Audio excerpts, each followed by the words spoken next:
What must we do?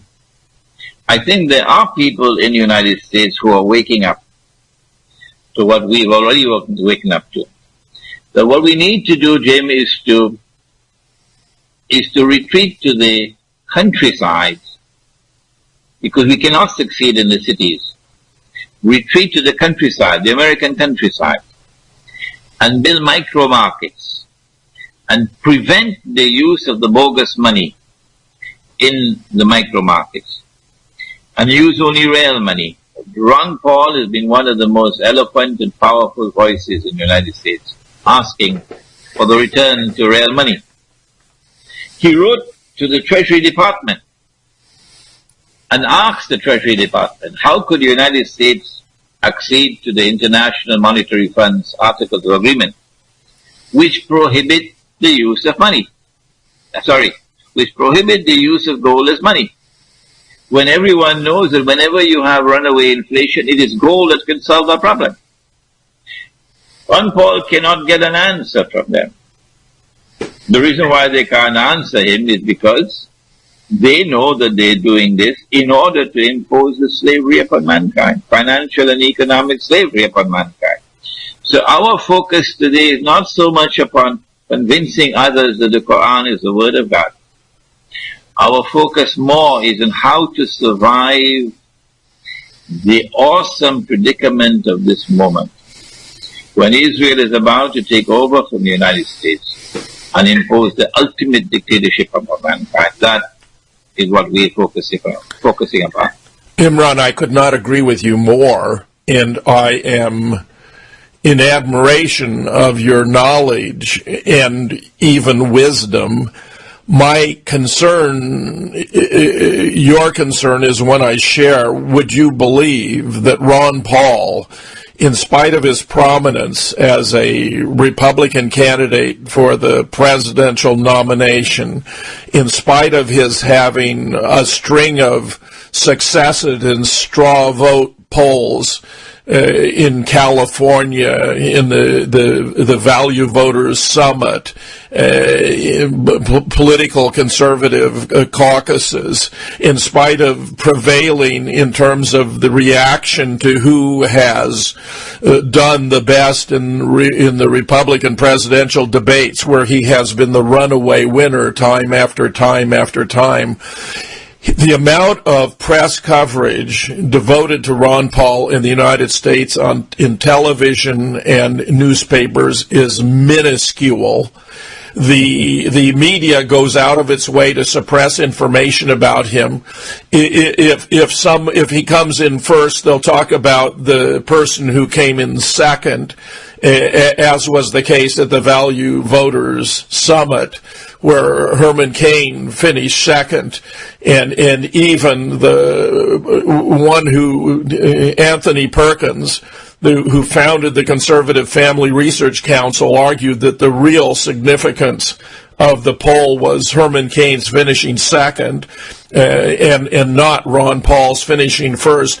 It is one of the most revealing displays of the manipulation of the mass media in the United States by the vested interests that I have ever seen in my lifetime, apart from suppression of what we have discovered about 9/11 and the completely fabricated story of those events that has been embraced by the government and the mass media, where Ron Paul appears to represent such a threat, such a stunning threat, because he wants to end these wars abroad, bring our troops home, stop foreign aid, including clearly support for Israel. He wants to end corporate welfare. He wants to restore civil liberties. There's an imposing list here of right actions that Ron Paul would take, where he alone, Imran, is willing to speak out about these issues, and no one else on either side of the aisle is willing to address them. It's a stunning phenomenon for those who are paying attention that reflects the massive extent to which we live in a society that is controlled and manipulated, where information is not free, and where the rare opportunities that the public has to learn what's really going on turns out to be from sources like the internet and talk radio, which are among the only bastions left of free speech, even here in the United States. The situation is tragic and appalling. And I commend you for everything you've said about Ron Paul, which seems to me to be completely right, and where the media's failure to provide the American people and indeed the world with accurate information is completely wrong. But my view is in order to escape from this vicious grip, my solution is to withdraw to the countryside. Mao Zedong did that, and he succeeded. He went to the countryside, and he mobilized the countryside. The further you are from the city, the more would you escape from the clutches of the media.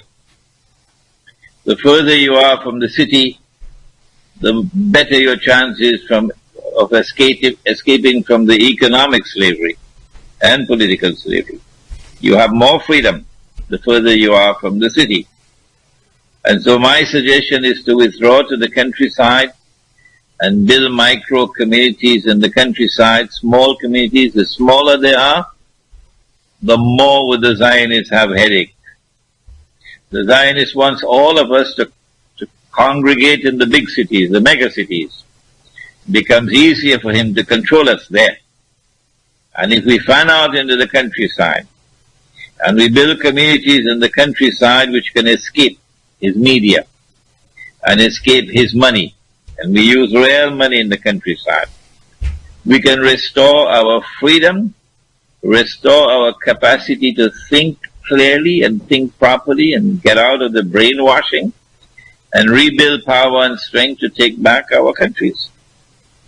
That's my suggestion. I wish I could say I thought there was any prospect that could happen here in the United States. The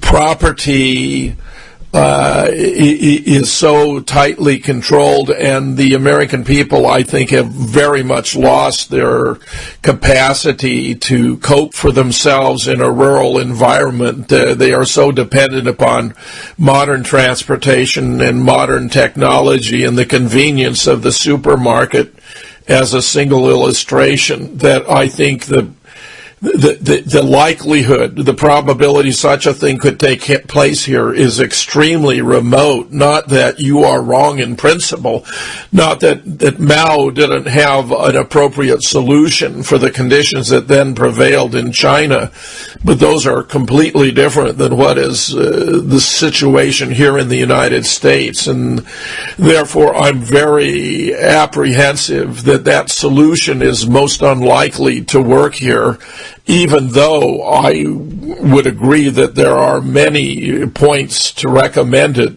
among which you have enumerated quite a few. Our Prophet has said about this age and about this predicaments of this age, these are his words. He said, if you have land, hold on to your land.